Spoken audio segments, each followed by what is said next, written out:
This is actually a good view of reality right here. This is one night. Like, we're talking a little over 12 hours. And you see how chewed up everything is? All the piles of manure. She's literally laying right in, like, where she had the most bowel movements and feces, which then of course attracts flies and everything. So I'm actually going to do morning chores, and then I'm going to head to town to pick up a proper manure rake, like a muck out kind of rake, because what I have right now is just this pitchfork, and it does not properly clean stuff out. There's just manure everywhere, and this is normal because they're a big animal. Like, we're talking about a massive sized animal. They eat a lot, and so it ends up coming out the other end and making a very big mess. It just gets messy and nasty so quickly. There's little girly. She's nursing her mama laying down again. I am actually going to, while I'm at the feed store getting a manure rake, I am going to look at the different nipple options for bottles, and I may try to start supplementing her with a bottle. Like, she seems to be doing well. She's got lots of energy. She's very spunky. She's gaining weight. All of those things, but I'm not gonna lie, like, I feel uneasy when I see a mom, like a mare, who is not able to be on her feet frequently enough to nurse her baby. I do get nervous. And again, I'm not an expert by any means, but I'm not gonna lie, I'm really struggling with it because I want the best for both of them. I wish that everything would work out, where Sugar recovers 100% and she can be totally healthy and sound. To be quite honest, I don't know if that's going to happen. I am also looking into like different laminitis boots and stuff that they can wear. Like, Hey, good morning to you too. I just want what's best, and I know you guys do too. And I'd be lying if I say that I wasn't really struggling with this situation. I knew it wasn't going to be perfect. I knew that it wasn't going to be ideal. But there's just a lot of hard decisions that need to be made. Like, even if we can keep Sugar comfortable for like 4 or 5 months so that she can raise her baby, I don't know if we're going to be able to even do that. I don't know if she's going to be able to be comfortable enough to, to stay in a good mindset and stay healthy. We're doing what we can, and I honestly can say that. It's not like our local stores or even veterinarians, or like, we don't have rehab facilities or anything like that. And as you see, she just had a bowel movement laying down. So like, it's just, honestly, there's probably a lot of people that are like, why haven't you put her down already? And that's really blunt. But there are people that are going to think that way. They're going to be like, how on earth have you let her suffer this long? And then there's going to be the people that go, why haven't you spent $10,000 and gotten her proper treatment? So in that case, like, this channel is not to make everybody happy, because it is absolutely impossible to make everybody happy and to meet everybody's expectations. I know that it's impossible. So we have to make the best decisions as we can for our animals. At the end of the day, it's our life. She's our horse. It's our money, our resources, our location in where we live in the world. All of those things play into the decisions that we then have to make. And it sucks, honestly, to be in this position. But to watch her be, nursing from mom, and she's laying down, and she, like, if I were to put feed right here, she wouldn't even stand up to eat. I'm talking about Sugar. She wouldn't even stand up to eat. Ladybug right now, she's digging at her mom, saying, Mom, get up, I'm hungry, I want more, because she probably can only nurse off of one side while she's laying down.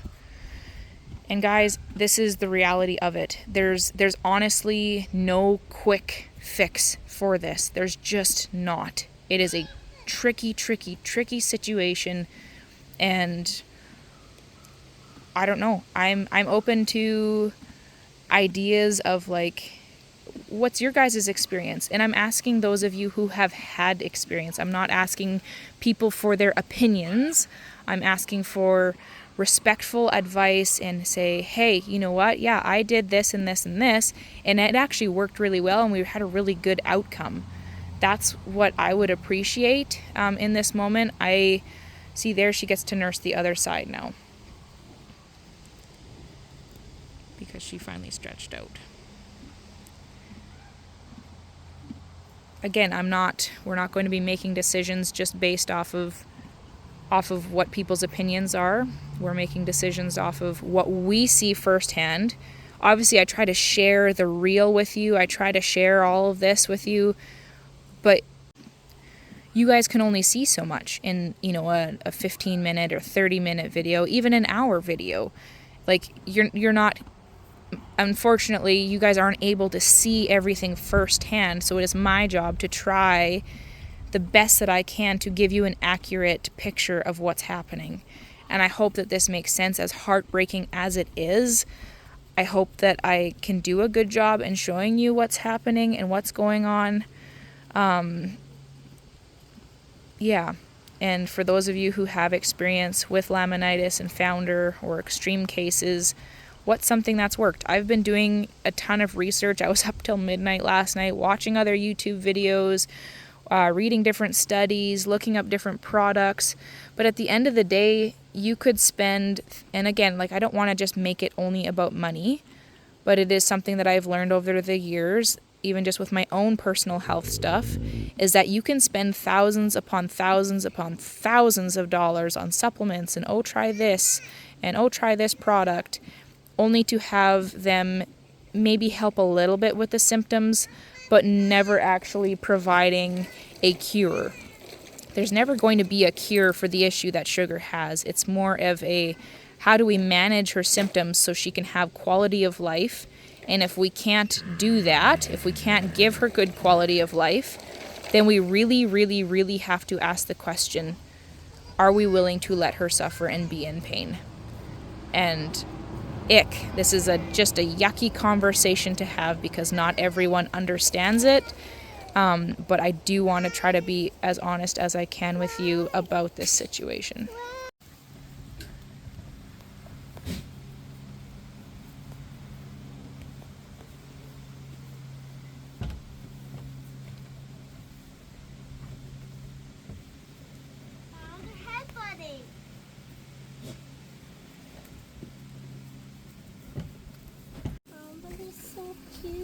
Hi. Can I go see Peaches? You sure can. No, don't be Bucky. He's only like 5.5 weeks old and he's already being Bucky. Hey, banding time is coming very soon. Okay, why are you chewing on my shirt? It's not nice. Hey, pretty girl. Hey, you guys.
So I definitely was just in the feed store, and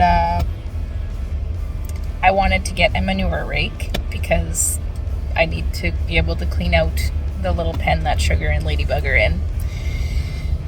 And of course I went in there and I got a bottle and I got some of this and I got some of that, whatever I bought. I already forget. No, I'm just kidding. I just have to think a little bit harder on it. I'm just in a drive-thru for Tim Hortons. I'm not driving and recording. It's just in a drive-thru. So I'm sort of driving, but like not on the road. Anyways, I get out and I'm driving, heading home, thinking I got all my stuff. And I'm like, I forgot to buy a manure rake while I was there. So instead of going back to that feed store, we have 2 in our town, I decided to go to the other one because I was too embarrassed to drive back to the one I had just been in, go in there and be like, hey, I forgot to buy this. I'm back. Am I the only one? Or are other people like that too? Oh my goodness. Anyways, so then I went to the other feed store and it actually ended up being a really good thing. I talked to an old coworker of mine about some different herbal options and just some pain management options for Sugar. Leaving her on, like having her have bute for a really long time is not good. We've actually only, I think, given her like maybe 4 or 5 doses total since we got meds for her. But she's very uncomfortable. So I picked up some stuff. And so then I had a chat with her about supplement stuff and herbal stuff and just what she recommends. She's very, very horsey. She has been around horses for a very long time. She knows what she's talking about. She's worked in the feed store for a long time as well. Probably, I think, over 10 years. So she knows quite a few things. And so she pointed out some different supplement options. But we had the conversation about where do you draw the line? You know, where do you say, you know what, enough is enough. Let's do enough to keep her comfortable, but also accepting the fact that this horse in this situation is never going to fully recover, and the ethical and humane option is actually to end her suffering. And so we just talked about that, and she. No, you stay out here. Sometimes when you gotta get a job done, you just kind of let your kids run wild within a safety net, of course. My youngest is currently walking through puddles in running shoes and no splash suit. Is she gonna get covered in mud? Absolutely she is. Just don't sit in it. No, walk, honey. Just walk. Super fun. Anyways, I wanted to show you. Let's see your trick. They're riding bikes. It's been the newest excitement. Yeah, I see that. You guys can stand while you're pedaling now. So exciting. I wanted to show you what I purchased and kind of why, and just how much it costs. Because some people, maybe who live in the city, some people don't have context for how much some of this equipment and some of this feed and whatnot actually costs. It's not like I bought a whole bunch of stuff, but I bought a few things and I wanted to show you. Yeah, so much for that hope right there, covered in mud. First things first is I bought some more Step 1 feed. Now I think they changed the bag because it does not look like the same bag, as well as it's different. I'll have to open it up later, but it's actually a different type of textured feed. Before it was like an extruded pellet, and now that's different. So I bought some of this, and I am actually going to pull out the receipt. This was $30.29, and that is before 12% taxes. So $30 plus 12% taxes. So that was $30.29. So this is a feed that is going to support a broodmare who is lactating and supporting a foal, as well as this is stuff that foals can eat. so for little Ladybug, once she starts eating solids, this is going to help support her nutritional needs. That's what that is. It's not overly cheap, but there you have it. This manure fork right here, super fancy. I figured I would buy one that was not just a cheap one that would break really quickly, and this costed $78. That's right, $78 for a poop fork. Very exciting. And then over here, we're gonna give these a try. I saw them at the feed store. They were knocked down the price from $70.95 to $56.95 before taxes, so there'd be 12% tax on them. I got 2 of them because I figured that we would put them on both of her front hooves and just see if that gives them some gives her some cushion. So we're gonna put those on and see if those help. I'm really hopeful, guys. I've seen something similar online with my research. So that's those guys. I also picked up one of these. It's just a lamb bottle because I figured, okay, well maybe we'll try to bottle feed her and supplement her. But funny story, and so I'm gonna tell you about that. I also picked up just a mane and tail brush. This was $14.95. Yep, $14.95 for a mane and tail brush because it's just wiry. They need a different kind of brush for their mane and tail, and Sugar needs hers done really bad, and the brush that I had was falling apart, so I got a new one of those. Of course, you can't live in Canada and not enjoy an ice cap. My one thing is the fact that they have paper straws. It's just annoying because they get soggy and mushy and fall apart.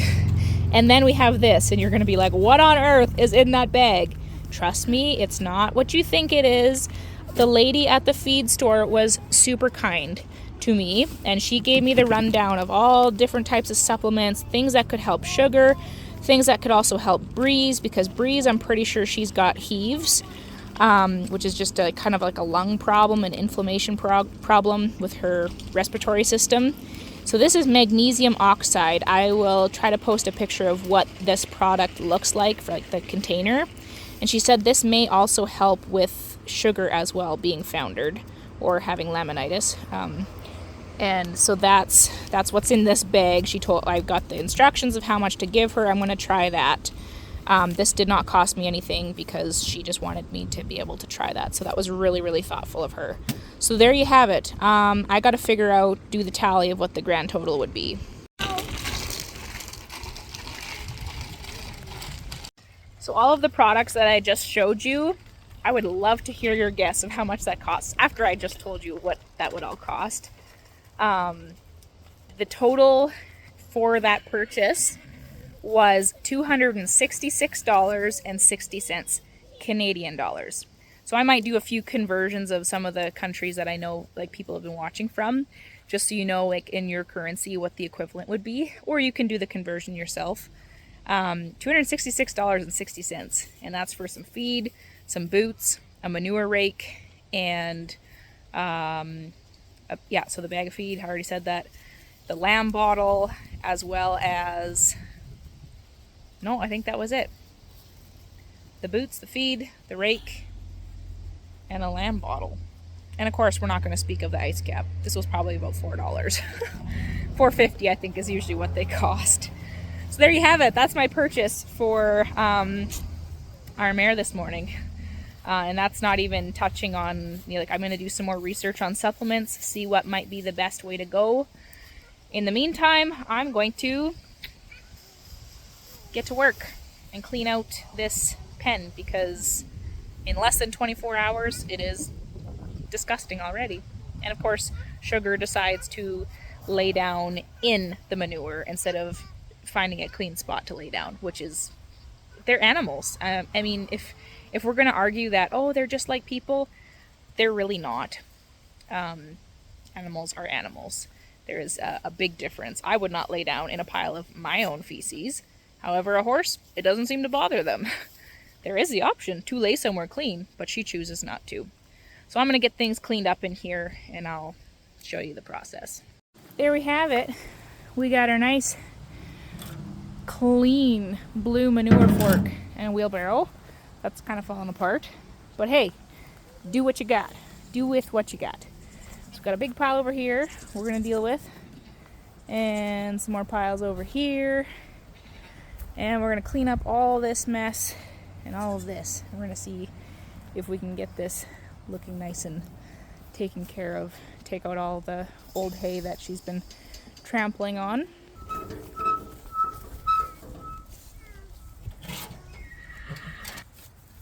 well, this works.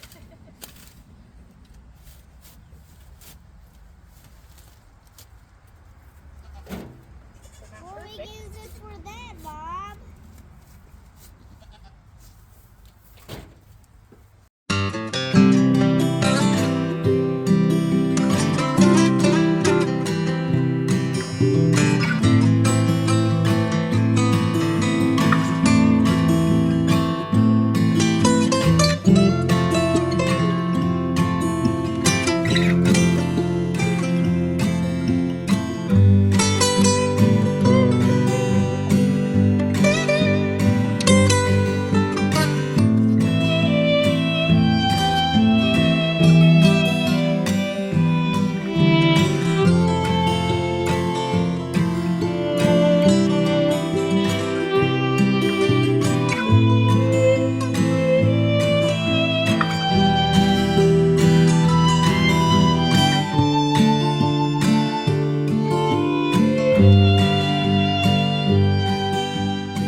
One horse and a baby. That's mostly just one horse. That's like pretty much a full wheelbarrow full of manure. There you have it. I'm gonna tidy up all of this dead stuff that she doesn't want to eat and put that in the wheelbarrow as well, and then fork her some nice clean hay over here. Isn't that right, little lady? She's kind of funky. She doesn't really like attention, which is a little bit frustrating because we just want to love her. We just want to love you. But we'll keep working with her. I'm going to spray her navel again. I did spray it this morning. Just going to spray it again with some iodine just to make sure that continues to heal up properly. I don't think it looks kind of nasty because it has been sprayed with iodine. I'll give it a feel if she'll let me, and then just see how that's doing. Hi, baby.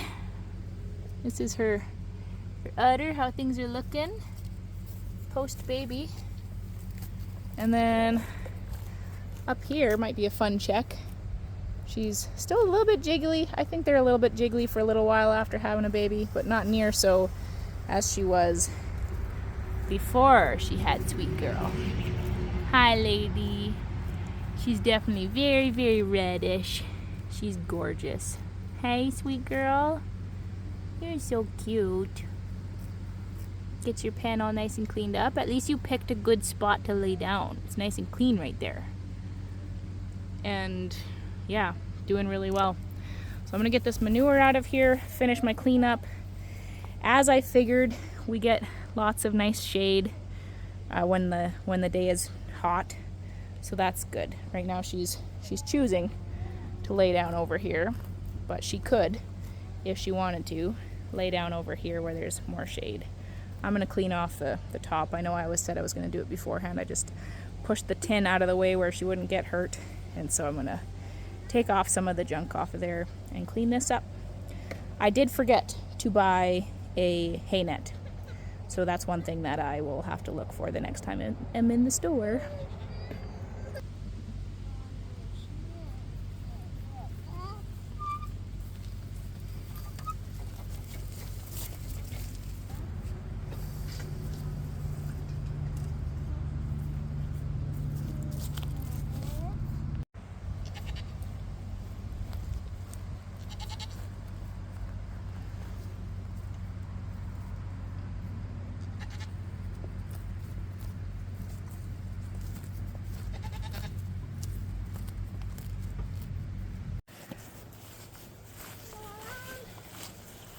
Well, Sugar and Lady, we've got more manure.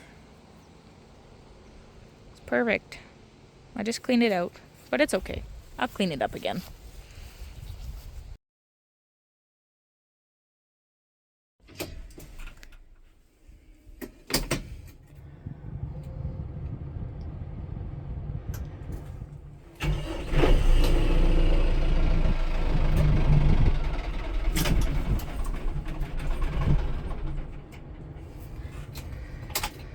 Oh, that's not good.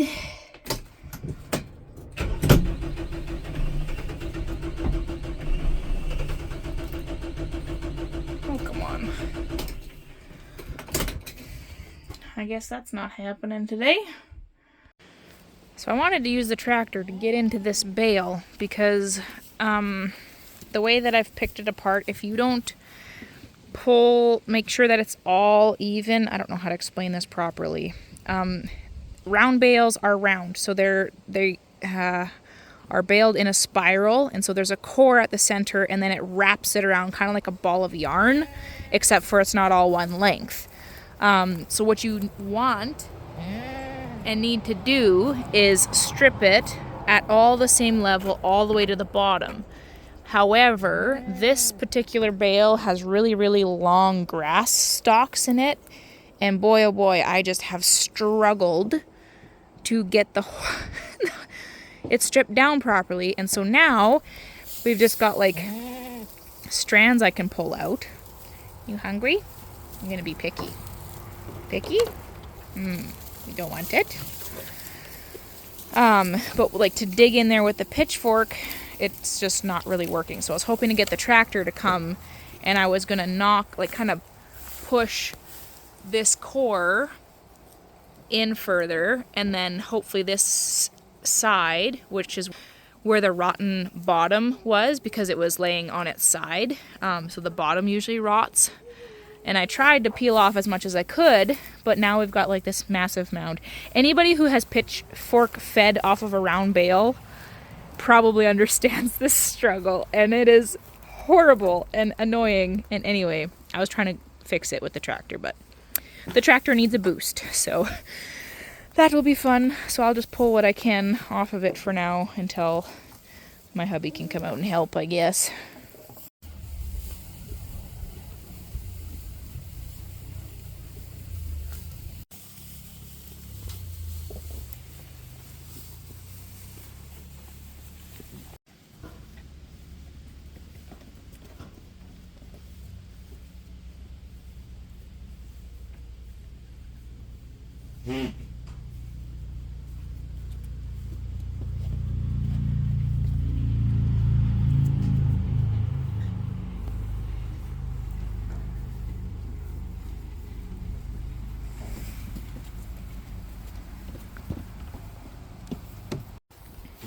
This is the nut club. All the boys that are... Whoa, let's not jump on me. No, no, no. All the boys. We've got a one-horned maniac, because his other horn hasn't quite fallen off yet. Yep, I banded his horns because he was being very evil with them and making the other boys bleed. So Proper is, yeah, he's still waiting for that other horn to fall off. And then over here we've got Denny's butt, and we've got Grant's butt, and cute little Titan's face. So those are my Nubian boys.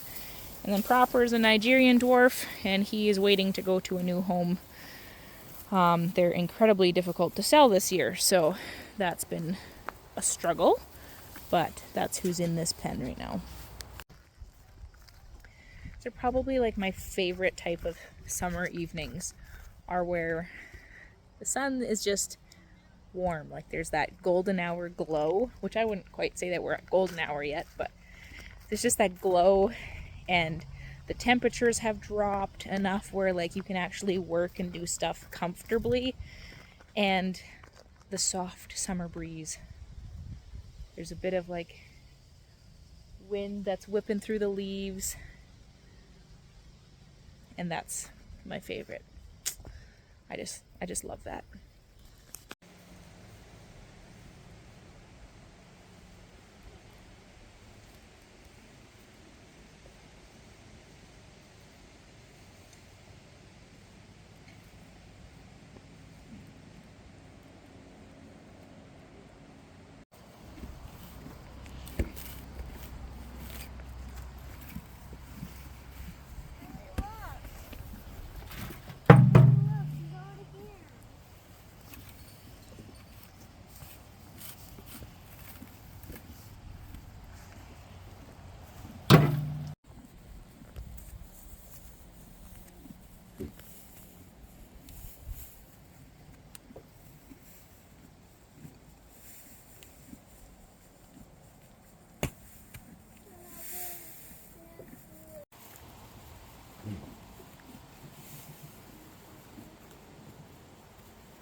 Are you telling a story, Blue?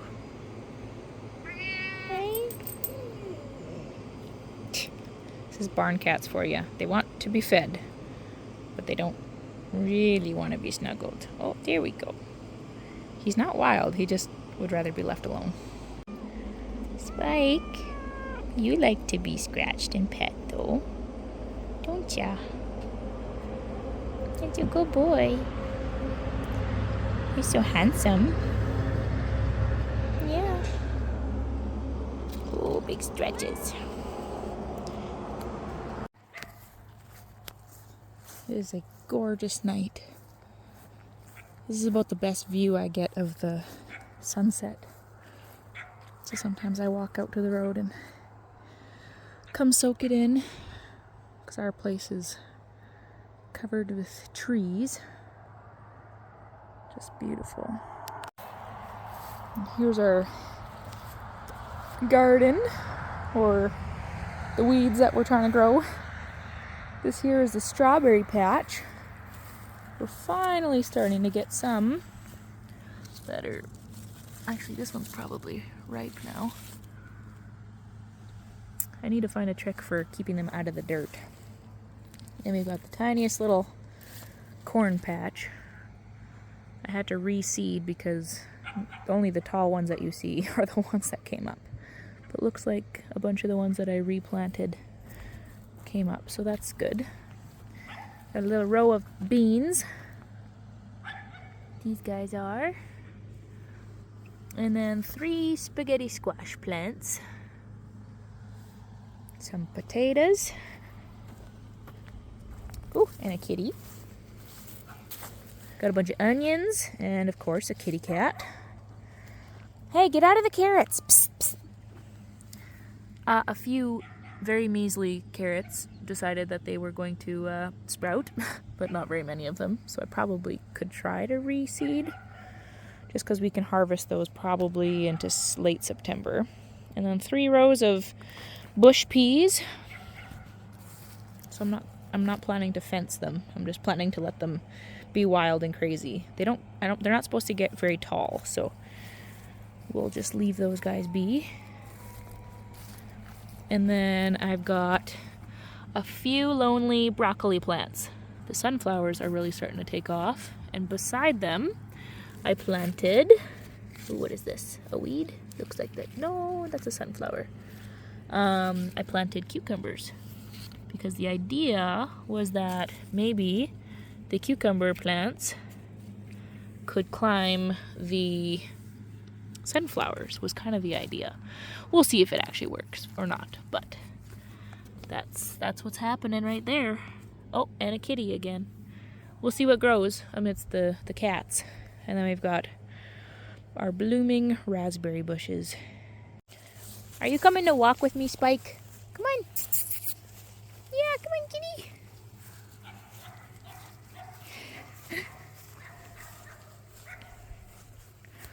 Over here, if we walk across the big road, guess who you can see? There's all the horses. They're doing just fine. Enjoying their green grass. Another reason why I'm feeding her this Marin Full feed is that hopefully, once Miss Ladybug is interested in some solids, well, she'll start to get curious about what Sugar's eaten, and she'll want some too. She spends a lot of time bunting, trying for more milk, and I just don't know if there's enough there to keep her happy. So I don't know if she like suckles for a little bit and then bobs back and forth.